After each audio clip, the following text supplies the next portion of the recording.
Hey, Emily Wardrop from Drop the Word Life Coaching. Um, One last video for this series. So we've been talking about my parenting philosophies. Okay, love is the answer, respect, connection, agency, connection. One of those C words. Okay, so these are the philosophies, right? So once we put those in place, or once we even chat about what all of that is, the next question I always get, inevitably, of course, is, well, what about discipline? What about limits? What about rules, right? So we've talked a little bit about rules in the light of cooperation, right? That when we parent from love and respecting their agency, it's just the same way our heavenly parents parent us, right? They give us commandments, right? There are expectations, there are laws, rules, governing whatever's, right? Yeah. So there's commandments, right? We have rules in our house. It's kind of like the commandments God gives us. But when he gives it to us with love and we accept it with love, then we're happy to oblige, right? And we know that it's for our best, right? So that's the model that we want to follow in our homes too, right? That, yeah, there are rules, there are expectations of our kids, there are things that we want them to do and not to do. And when we deliver that with love, they accept it with love, then in theory, the connection will help us get more cooperation. But what when that doesn't work out so nice in theory, right? So always the question, what about discipline? So I referenced No Drama Discipline in one of those videos. That is one of the ones that got me like down the rabbit hole of all of the positive parenting things and stuff. So the word discipline is the same root word as disciple, right? So when you think of being disciples of Christ, discipline is not exactly the first thing you think of, right? Like when I think about Jesus, I think about love, I think about connection, I think about all the things we've been talking about, right? Like agency and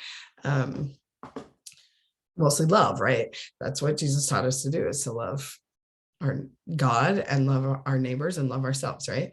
So that's what we're trying to do, is to love our kids. And so to be a disciple, love, discipline, like how does that actually all play out, right? So I'm not a huge advocate. In fact, I'm the opposite, whatever, anti, I guess. Bribes, rewards, punishments, timeouts, taking away privileges, things like that. All of those things get you the behavior maybe that you're looking for. So we're trying to manipulate our kids' behaviors, and that might work in the short run, but what we're trying to get in the long run, see what that does is extrinsic motivation for the kids. Like they're going to do something because they want the reward, or not do it because they don't want the punishment, right? So that's the extrinsic motivation that they're learning from those things. What we're trying to do is give them intrinsic, like it comes from inside their motivation. And so when we have the connection with our kids, just like when we're connected to God, we love him and we want to obey him. When we love our parents and we love our kids and our kids love us, and it's all about love, right? Love is the answer. Then from the inside out, like from feeling love, we want to obey, okay? Because our kids want to please us. It's just natural. And we're the ones that get in the way of that natural process. So they are literally flesh of our flesh, and they want to please us for the most important person in their life. And they feel bad when they disappoint us, or when we're upset at them or whatever. They're going to have an intrinsic reaction to that. So we don't need to like fabricate fake consequences. There's like actual real life natural consequences that happen when you do something bad. You feel bad because like we don't need the parent to tell us it's bad. Like we're gonna feel it because we are good. Like our children are good. They are pure, straight from God goodness. And then when they do something that's less than that, they feel it, they know it.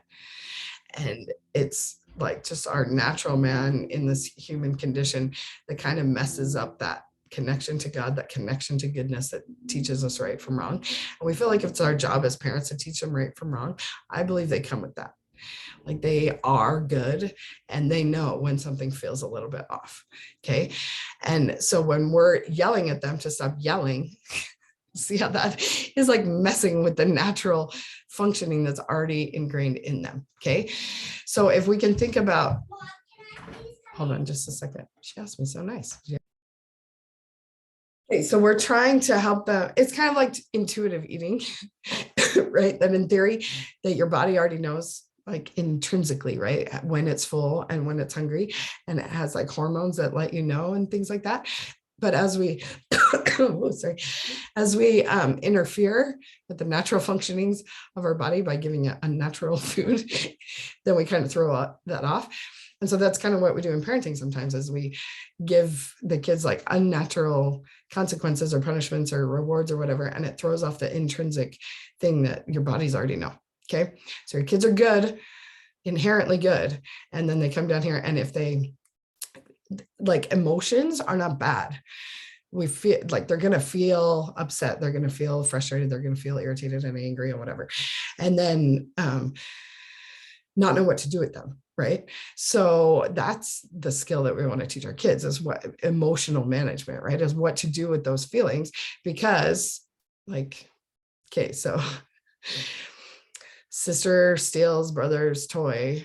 Brother thinks I was playing with that. He feels frustrated and he hits her or something because she took his toy, and he's thinking thoughts about that, feeling feelings about that. Right. So, so this is all just like the natural functioning of the brain and the body and the actions that those feelings drive, right? It's all good, right? We don't want him to hit his sister, so that action maybe is not so good. So what we're trying to teach him is up here. Like we got to figure out how to manage those thoughts and feelings, not just don't hit your sister, don't hit your sister, don't hit your sister. Maybe you told yourself not to, don't yell, don't yell, don't yell. You're still going to yell. Mostly because your brain is just hearing yell. It doesn't hear the don't part. So he only hears hit your sister when you say don't hit your sister. So anyway, this is a lot of stuff I'll throw together, but what are we talking about? Discipline. Okay, so we want to teach them to sorry, you pause for the 45th time. Hold on. I don't know why I'm recording all these videos while I'm recovering from whatever illness. Okay, so I had like no voice a couple of weeks ago. So now I'm like, I can talk again. Let me talk. Maybe I'm not quite ready. Okay. Intrinsic, right? Discipline. Well, what about discipline? That's the question, right?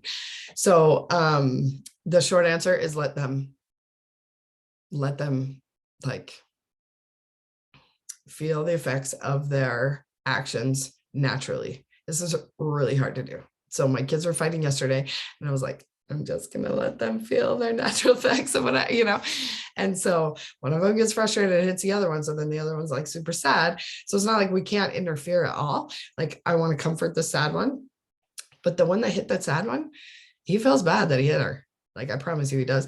Maybe he's still in the heat of the moment. You know how like you feel bad about doing things that you like are against your moral compass, right? But sometimes that doesn't kick into later. So if he's all worked up, like he's so mad that he hit her, then he is still going to be mad for a while. Like it's still like coursing through his body, right? The feeling, the emotion. So when I jump in while he's in the heat of that, and then I start yelling at him, then he's just like transferring that mad onto me, and he's not learning anything. So the point of discipline is like to teach them, right? But he is not in any state to be learning anything right now. So I could come in and like, would have been nice if I could have come in earlier, if I was like cognizant of what was happening faster to protect her. Like noticing that he was getting all up in his red zone, right? But and try to break in the yellow zone. Anyway, so yes, we want, like, our job as a parent, I think, is to like do that, to be kind of like cognizant of their green, red, yellow zones, get in there in the yellow zone to protect her. If not, at least get in there to like comfort her after the words. But it's not to just beat the horse that's already beat down. Like he is in a state.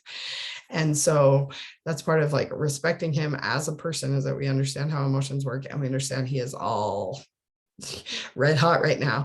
We don't need to be like, you don't hit your sister, we don't hit people. Doesn't matter what you're feeling right now, you don't hit, right? That's like what I want to say to him. But if I can figure out anything besides that, then I just try to like just not say anything, like just comfort the hurt sister, and then let him like work through his own thing. And he will feel bad, and he will come back and apologize when he's ready. So when we interfere, we yell at them, tell them not to hit, then we're just beating a dead horse, right? Like he knows what he did was bad intrinsically. He doesn't need us to like tell him we don't hit. Like he knows like I shouldn't hit. And when his emotions do regulate down again, he's going to feel bad about it, and he's going to naturally want to apologize to her. So what we do a lot of times in parenting is to butt in the heat of the moment and just, it's like eating donuts, like dysregulates our natural bodily like intuition, right? And so if we can trust the process, that he's going to, feel bad later, he's going to apologize later, they're going to make their own amends later, just like we do. We're upset, we do something that we're not like that keen on, like we don't want to yell at our kids, but we're upset, we yell at our kids, and later we feel bad, and later we apologize. But if somebody broke in, again, the respect, right? If we treated these kids like adults, like, and we kind of do that sometimes maybe to the other adult in the house, like when he's losing his cool, then we're like, husband, blah, we don't act like that, again, like let's respect everybody, right? And respect that they're having their human emotions and their human experience, right? And as part of that is the repair later. So yes, discipline, but no, not necessarily in the way we've kind of trained our brains to think that we need to discipline our kids, right? What we're trying to do is teach them. And the teaching moments are not happening in the heat of the moment, okay? So either later you can go back and talk about it. Hey, what were you feeling? What were you thinking? Why did that happen? What was going on for you? All of that. Or you can just trust that he's already had his natural learning, and or like you can combine that, right? And yeah, just trust the process. It's different. You're going to feel very judged at the playground because we feel some sort of like, that's a subject for another day, right? All the judgment of other people of our parenting, or what they would call non-parenting, because we feel like we need to, like, they're on the playground, somebody hits somebody else's kid, it's like, because that kid did something bad, then we need to do something bad and yelling at that kid to teach them that that's bad. See, it actually doesn't make sense when you look at it that way, in my opinion. So again, all of these are my opinions. You asked, you got it, right? You want to know what my parenting philosophy, that's it. So if you want to be coached to get into all of that, awesome, perfect, I'm all over it. If you want to continue to parent, like what you do in your action line, if you want to do sticker charts, bribes, rewards, punishments, whatever you want to do, that's up to you. Probably if you want to like spank and stuff, I'm not your girl. I don't really think that I would. Anyway, but your action line is up to you, right? But what I'm trying to help you do is get your thoughts and feelings in line so that you like what's going on in your action line. If you love what's going on in your action line, you probably don't mind the result that you're getting, go ahead. You don't need a coach, right? But if you don't like what you're doing, you probably don't like the results you're having. You don't like the relationship with your kids right now. It's struggling in some way. That's why you would even be listening to me on all of these, right? Trying to get help with that. So we're going to work on your thoughts and feelings to get you behaving the way you want to, right? We can't control our kids. We're not trying to get them to behave in a certain way. To get the relationship that you want, because that's really what we want. We think we want our kids to behave, but we just want them to behave so that we feel good about the relationship. But we can get ourselves to behave so that we can feel good about the relationship instead. That's the trick, right? So dropthewarlifecoach.com. If you have more questions about discipline, because I feel like that was very convoluted, but what's new? That's what you get from me. And and we'll plug in your particular circumstance so that we can figure out what your thoughts are and your feelings to drive what actions you want to do in the discipline arena, right? So you don't have to do it the way I just described. You can do it however you want, but you're probably not doing what you want, and I can help you do that. Okay. All right. That's it for all the parenting philosophy videos. Thanks for hanging with me. Hit me up if you want more details or want to work on it specifically with your stuff. Okay. Love you. Bye.